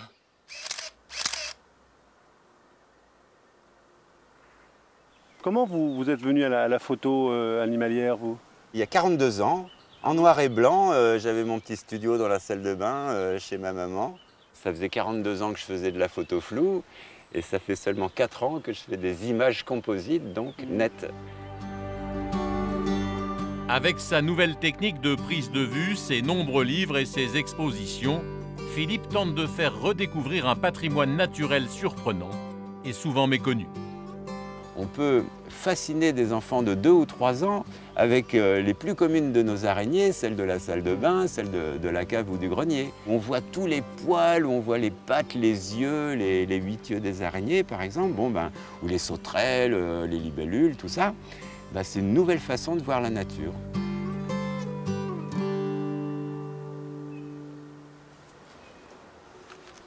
Dans le bestiaire du naturaliste, tous les animaux ont le droit de citer. Il quitte la berge à la recherche d'un habitant qui fréquente ces lieux humides et ombragés.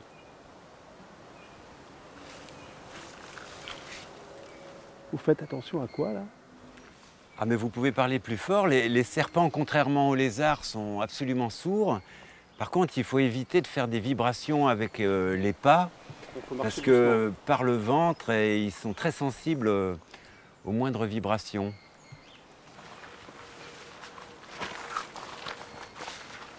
Ah ben voilà, c'est bon. Ah, elle est belle, elle est belle. Bonjour. Bien, bien, bien. Voilà, voilà. Ah, ça peut mordre. C'est pas haut, ça veut mordre, ça peut, c'est bon. Bonjour. C'est quoi? Ben, c'est la fameuse couleuvre d'Esculape. Elle, on la trouve presque dans toute la France. Et ça mange quoi? Alors ça mange des petits oiseaux qu'elle va chercher dans les arbres.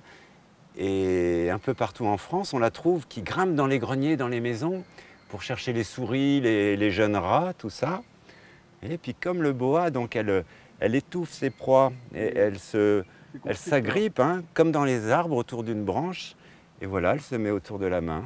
Alors comme il fait un peu frais encore, elle est moins véloce et a priori, elle n'a pas envie de me mordre. Donc ça, c'est une bonne chose. Bien que ça soit absolument inoffensif, hein, comme toutes nos couleuvres françaises. Et là, elle me sert bien.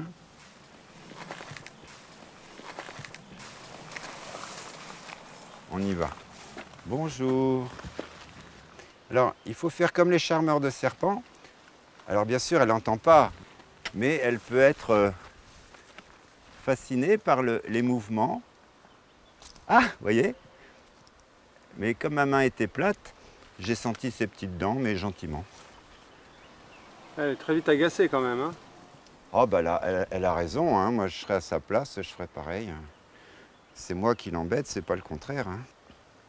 Maintenant, le photographe tente d'installer correctement la couleuvre devant son objectif. Voilà, mets-toi bien autour. Allez, recule. Ah, c'est gentil. Voilà, voilà, ça c'est parfait. Voilà, c'est exactement ce que je voulais. Philippe travaille avec la même attention qu'un portraitiste dans son studio. Allez, 5, 6. Ah, l'arbre a bougé, donc je suis obligé de recommencer. Non, ça bouge trop. La position est parfaite. Là, ça suffit, voilà. Je vérifie sur le moniteur. L'éclairage est bon. C'est parfait. Pour vous, une bonne photo, c'est quoi? Moi, je cherche à ce que ça soit le plus réaliste possible. Donc, ce que je faisais à la peinture il y a 15 ans, maintenant, je réussis, grâce à une partie à la photo et une partie à la technologie numérique, à recréer une sensation de relief qui est effectivement très esthétique, mais aussi qui rend la faune peu connue ou petite plus abordable pour tout le monde. Toutes ces photographies, le naturaliste les destine à une exposition à Paris au printemps prochain.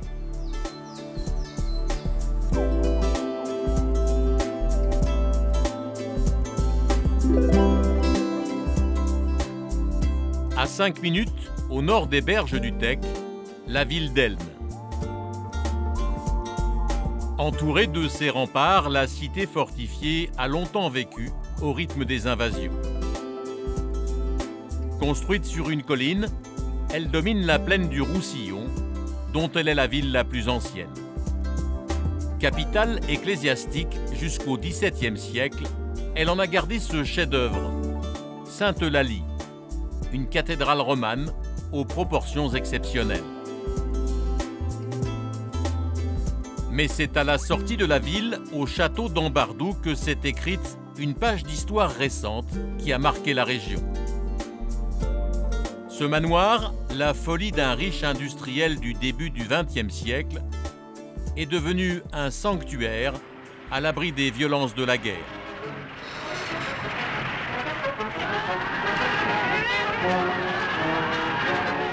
En longues et douloureuses caravanes fuyant devant les troupes nationalistes, les populations espagnoles franchissent les Pyrénées et viennent se réfugier en France. Février 1939, après des années de combats, Poussés sur les routes de l'Exode, des milliers de républicains espagnols fuient la dictature du général Franco. Ils sont internés sur les plages d'Argelès et de Saint-Cyprien. L'hygiène y est déplorable, les épidémies se succèdent et de nombreuses femmes meurent en accouchant.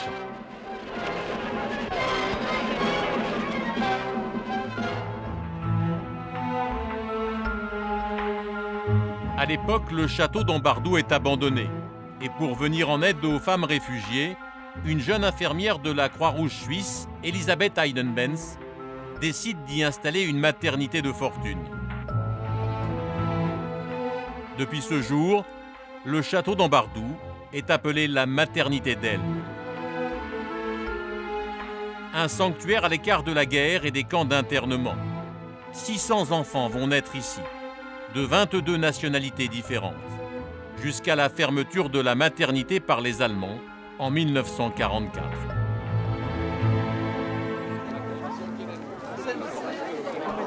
« 70 ans plus tard, le château d'Ambardou a été sauvé de la ruine.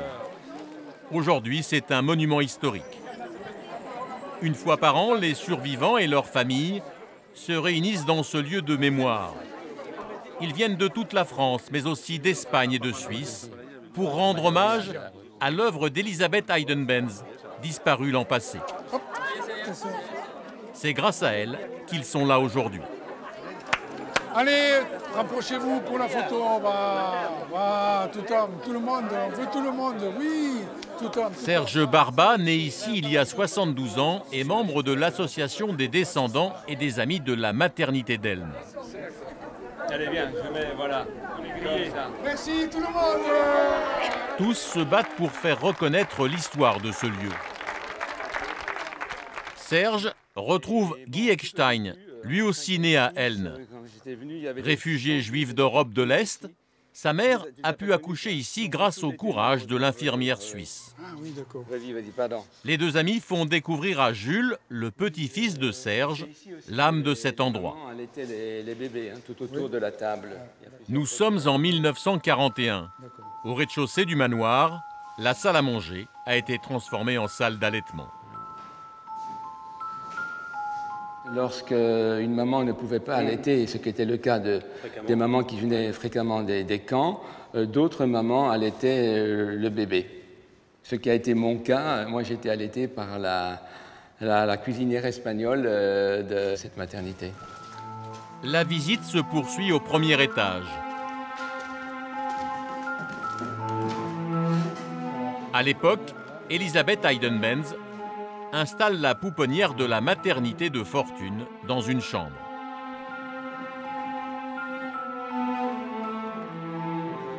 On était bébés dans des cajots, souvent dans des espèces de caisses à légumes ou à fruits qui étaient transformés en berceaux. Et on a passé quelques mois comme ça. C'était avec du matériel de récupération.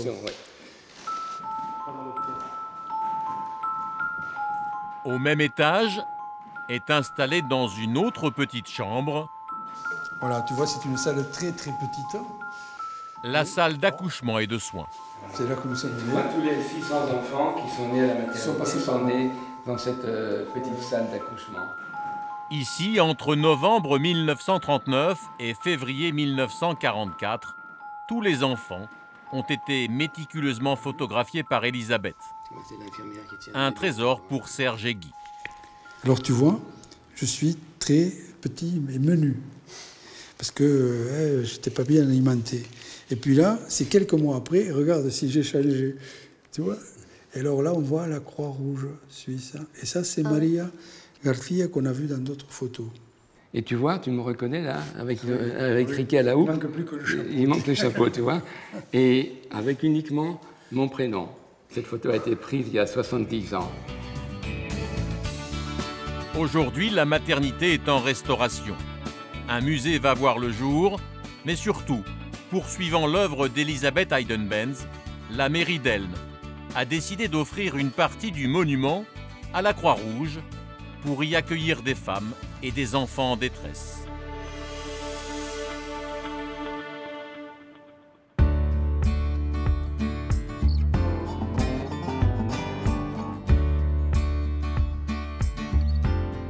quittons la vallée du Tech en direction de la Haute-Cerdagne, dans les Pyrénées.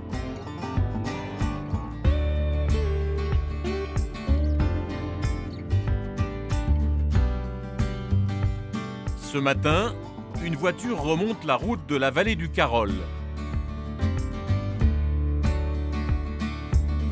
Joseph Ticoipé, qui a participé à la transhumance des chevaux de Mérins, se dirige vers Portet-Pumorins pour rejoindre son amie Nathalie, l'éleveuse de chevaux. Il y a 12 ans, cet ancien militaire a réalisé un rêve d'enfant, devenir maréchal ferrant et s'installer dans les Pyrénées-Orientales. J'ai commencé dans les chevaux, j'avais 14-15 ans, 15 ans. Et depuis, je ne les ai jamais lâchés. Ouais. J'ai essayé, j'ai fait d'autres boulots à certaines périodes, mais je suis toujours revenu vers eux. Ouais. Tout le temps. Qu'est-ce qui vous apporte? Je sais pas, la tranquillité. Déjà, le cheval par lui-même, c'est la liberté, c'est l'espace. Pour moi, dans mon concept à moi. Le cheval, c'est un animal d'évasion, de liberté. Sur cette terre de chevaux, ils ne sont qu'une dizaine à exercer ce métier en itinérant.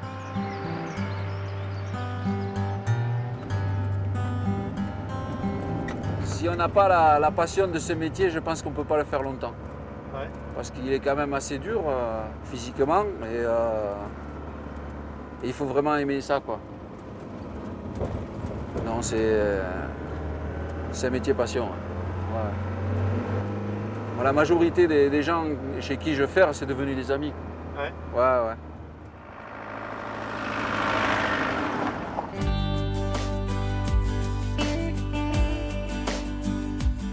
Dans 1 heure, Joseph arrivera au col de Pumorins, à 1500 mètres d'altitude. Nathalie Komarov a installé son troupeau de chevaux pyrénéens en montagne il y a maintenant 3 semaines. Ce matin, elle termine l'éducation de 2 pouliches qui vont quitter l'élevage dans quelques heures. Voilà, très bien, là. Doucement. Voilà, ça va. Ça va. Dès son arrivée, Joseph est à l'ouvrage. Un travail délicat, les 2 juments qu'il prend en charge n'ont jamais été ferrés. C'est fait en quoi, vos fers, là? Ouais, c'est de l'acier tout bête, hein. C'est du fer doux. Et il y en a pour chaque chevaux, chaque pack de cheval, il y a plusieurs tailles ou pas? Disons que t'as plusieurs pointures, hein. Ouais. Et après tu adaptes selon le cheval. Et là, vous allez prendre quoi? Voilà, lui, je vais lui essayer du 2 en taille. C'est ce qui correspond à peu près aux tailles des Mérins, qui ont des pieds quand même assez forts, assez importants. Passionné par son métier, Joseph a tout appris sur l'histoire du fer à cheval. C'est les Gaulois, les premiers fers à cheval. Ah bon? Ah ouais. Autrement, les Romains, avant, ils posaient des hipposandales. C'était des sandales en cuir et en lanière. Qui posaient sur le sabot? Fixaient sur les sabots. Ouais. Depuis, la méthode n'a quasiment pas changé. Chaque fer est unique. La bande d'acier est finement travaillée pour épouser parfaitement le sabot du cheval. Il faut seulement 10 minutes à Joseph pour façonner un fer à la bonne mesure.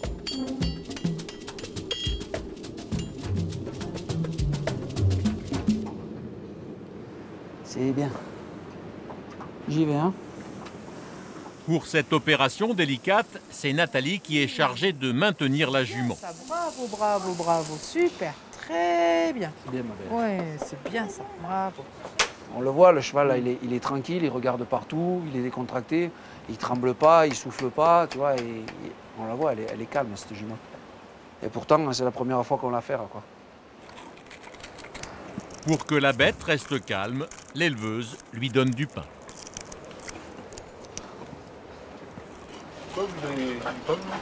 Pour l'occuper, et puis qu'elle fasse une association que la ferrure, ben, c'est pas méchant. Voilà, comme ça, la prochaine fois, quand il va venir, ce sera plus facile. Le fer est à la bonne taille, il faut maintenant le fixer au sabot. Ça a l'air de passer facilement, là. Ah, ça rentre bien, ouais, ça rentre facilement. Elle réagit pas là?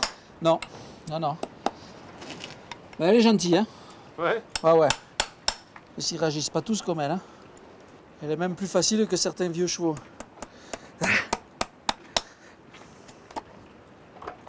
C'est bien, ma belle. Quand on travaille avec des chevaux, il faut prendre le temps de les écouter. Ça, c'est...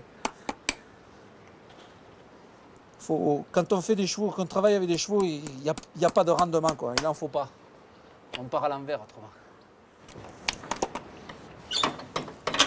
Dans l'après-midi, c'est un jeune vacher de la région de Collioure qui vient chercher les 2 jeunes juments, tout juste ferrés par Joseph et éduqués par Nathalie. Nicolas Mirail les destine à guider son troupeau en montagne. C'est fréquent, Nathalie, que les gens viennent vous voir parce qu'ils ont besoin d'un outil de travail, donc des agriculteurs, des éleveurs. De plus en plus. Ah bon? Ouais, de plus en plus. C'est vrai qu'avant, ils partaient plutôt en moto, et de plus en plus, ils ont envie d'aller garder leur troupeau avec les chevaux. Ouais. Et c'est l'animal adapté? Ah oui, complètement. Parce que c'est rustique, ça passe partout. C'est un bon pied montagnard. Hein. Vous étiez cavalier?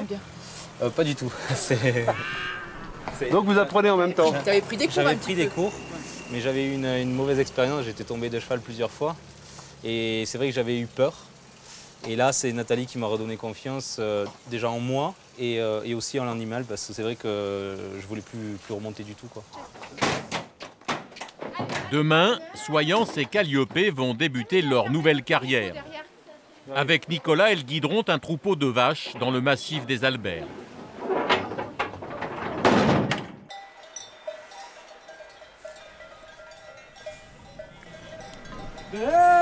Nous quittons Portet-Pumorins et la haute montagne pour retrouver les rivages de la Méditerranée.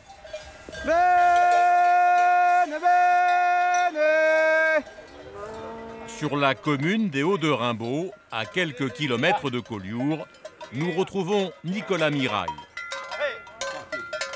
Allez, allez Pascaline. Pour la première fois, le jeune vacher de 30 ans va gagner des pâturages de montagne avec son troupeau. En devenant éleveur, il s'est fixé un objectif, relancer l'élevage de l'Albera, une race de vaches catalanes en voie d'extinction. Le jeune homme veut sauver cette espèce dont les origines remontent au XIIe siècle. Ça se passe bien, Nicolas? Ça va, ça se passe bien, ouais.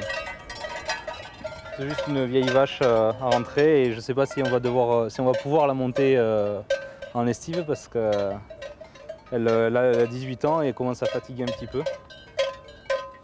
Vous les connaissez toutes, les vaches? Ah oui, toutes, oui. Cayole, Mamaïta, c'est la grand-mère en espagnol. Pascaline. Tiens, on va faire rentrer la retardataire.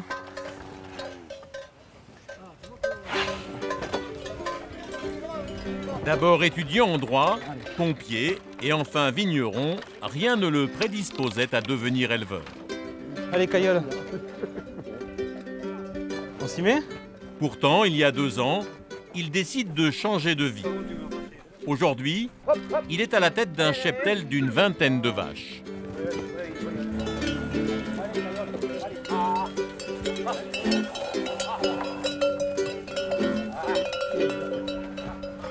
Nicolas a fait ses armes auprès de Gérard Homs, un vacher, lui aussi défenseur de la race massanaise. Une amitié est née et après des mois de négociations, cet ancien lui a même cédé son troupeau. Le problème, c'est que vraiment, il restera plus de vachers parce qu'on a tendance à dire que c'est un métier de fainéant. Tout le monde voit l'image bucolique d'un bonhomme allongé au pied d'un arbre avec des vaches qui passent autour. Ici, il vaut mieux avoir fait un bon entraînement de rugby. Les bergers, le métier de berger, ça donne aussi des marathoniens. En embrassant la profession, Nicolas est devenu le plus jeune vacher du canton.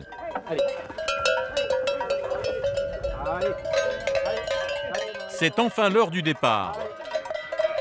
Une à une, les vaches quittent leur enclos et prennent le chemin de l'estive. Voilà. Allez. Allez, Amaïta. Allez. Allez. Les pâturages de Nicolas sont en moyenne montagne, au-dessus de Collioure, au cœur de la réserve naturelle nationale du massif des Albères. Sur cette vaste étendue qui s'étire le long de la frontière franco-espagnole, marquant le point le plus oriental de la chaîne des Pyrénées, s'étend une immense forêt de hêtres. Le lendemain, au refuge des Kouloumates, Nicolas Mirail commence sa première journée sur l'estive. Son troupeau de vaches a pris possession de son nouveau domaine.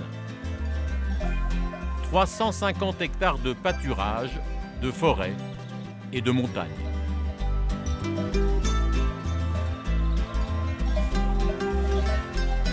La première préoccupation de Nicolas est de repérer ces bêtes qui ont passé leur première nuit en liberté. Le premier geste, c'est d'écouter, d'observer. Et si je vois qu'elles ne sont pas dans la zone, d'aller les chercher carrément. Et là, c'est comment là? Voilà, tout va bien. Tout va bien. Elles pâturent, elles commencent à monter sur les cimes, à la frontière, et puis elles vont rester là la journée tranquillement. Là, j'entends les cloches notamment de mon troupeau qui est juste en face. Il y a notamment une cloche que je reconnais. On s'habitue au silence qu'il y a ici, aux oiseaux, et on reconnaît la cloche qui nous appartient. Durant les 5 mois de la belle saison, ces vaches vont façonner et protéger ce paysage de montagnes sèches. Ici, l'utilité qu'elles ont, c'est de maîtriser la repousse des arbres, donc la forêt en fait, pour faire en sorte qu'il y ait des montagnes, ce qu'on appelle ici d'ailleurs la montagne rase, et favoriser une certaine biodiversité. Et s'il n'y a pas les vaches, c'est pas l'herbe, c'est la broussaille ou la forêt qui repart.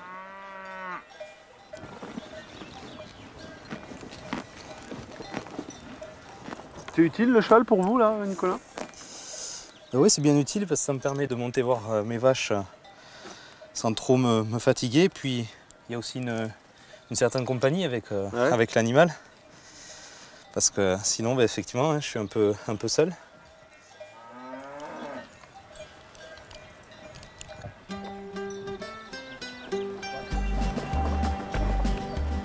Seul, au milieu de son troupeau et secondé par ses 2 chevaux de Mérins, c'est une nouvelle vie qui commence pour Nicolas.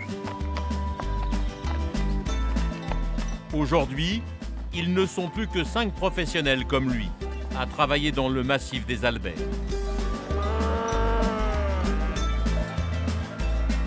Grâce à leurs efforts, ils participent au sauvetage de la Massanaise, cette race de vaches qui, il y a quelques années encore, était menacée de disparition.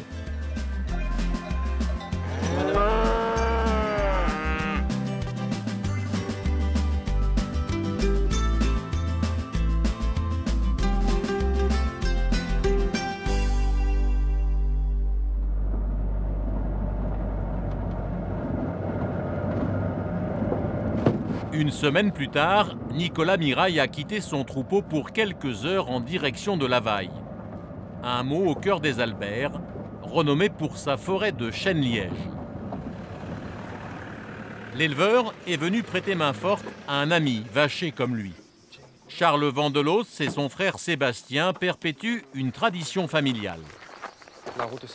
Ils exploitent les 50 hectares de chênes-lièges dont l'écorce sert à fabriquer des bouchons et qui a fait la fortune de la région au siècle dernier.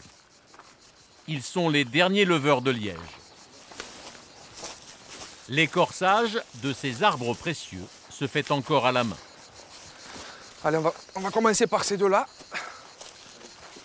Ils sont impeccables. La bonne épaisseur. Pour faire un liège d'excellente qualité, il faut savoir attendre.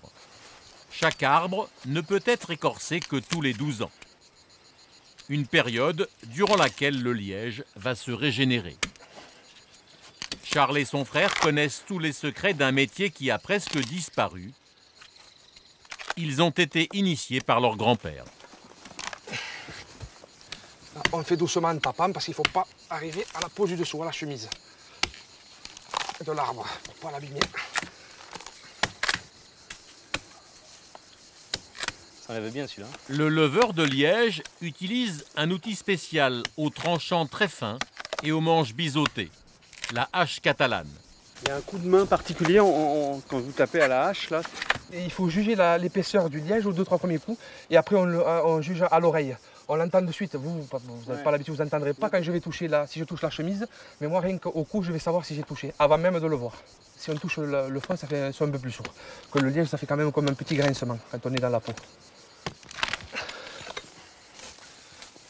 Charles montre à son ami comment retirer la première peau. Vous apprenez en regardant? Oui, j'apprends en regardant, ouais. J'aime bien le bruit que ça fait quand, le liège se lève. Ouais. De l'habileté du leveur et de son adresse dépend la qualité de la planche de liège. Elle doit être sans cassure et l'épaisseur supérieure à 3 cm. Une règle obligatoire pour confectionner des bouchons. Tu vois, écoute, sur cet arbre, il est bien quoi.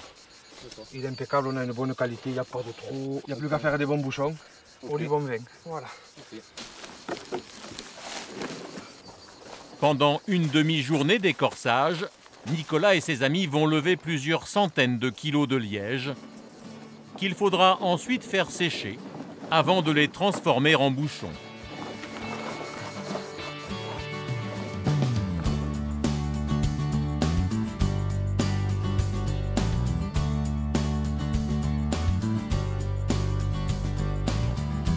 Retour à l'abbaye de Valmagne, à quelques kilomètres de l'étang de Thau, sur les coteaux du Languedoc.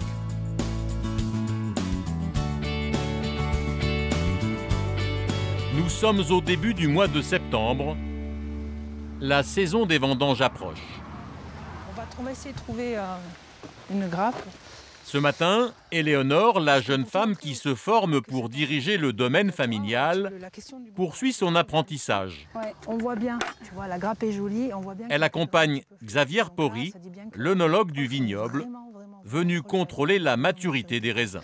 Ça veut dire que tu es vraiment une très bonne richesse en sucre, les tanins seront bien mûrs et tout ça. Quand tu arrives à avoir un petit peu comme ça de grains flétris, tu peux te dire que voilà, c'est bon.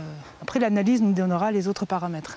Donc on va mettre les mains dedans, hein, c'est okay. un peu... Donc tu fais quoi là, je presse? Ben, voilà, on se met là, on va mettre toutes les deux les mains dedans, tu vois, on va presser comme ça. Ça nous permettra pour déterminer le jour d'ouverture des vendanges, Xavier a sa méthode. Elle presse le raisin. On commence à avoir un peu de jus qui arrive. Ouais. Voilà. Tu vois, on remet bien. Puis elle dispose quelques gouttes de jus sur un réfractomètre qui détermine le taux en alcool du futur vin. Tu te mets en face du soleil et tu lis la mesure. Les tirés à l'intérieur te donnera le degré d'alcool probable. 13, 5, 6, ouais. On est bon. C'est une bonne élève? Peu dissipée. Circonstance atténuante. C'est ses premières vendanges. Je l'ai connue petite et bon, la voir grandir et la voir s'intéresser à tout ce vignoble et autres, ça prouve quand même que quelque part son père se bat pour quelque chose et que nous, notre travail sur place, bon, on va lui laisser, on espère du moins lui laisser quelque chose qui soit pérenne.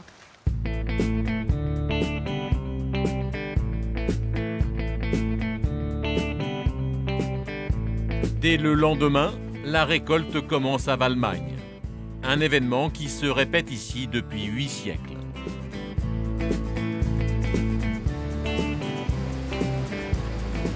Sur la machine à vendanger, Éléonore retrouve son père, Philippe Dallène, qui gère le vignoble depuis près de 30 ans. Il y a quand même énormément de pièces en mouvement, etc. Donc il y a beaucoup de choses qui cassent, qui se dérèglent, etc. Donc ça nécessite un entretien énorme.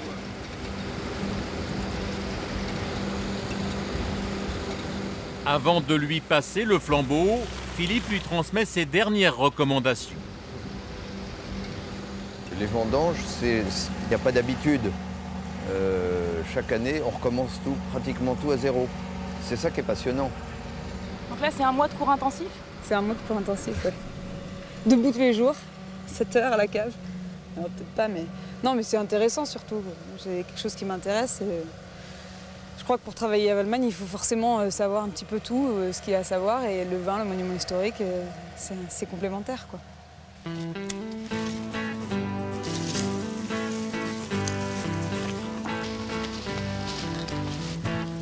À Valmagne, il y a une tradition. C'est de vendanger à la main une petite parcelle d'1 hectare. Ici sont conservés tous les cépages de la propriété. Il raconte l'histoire du domaine. Faut pas que je me coupe les doigts.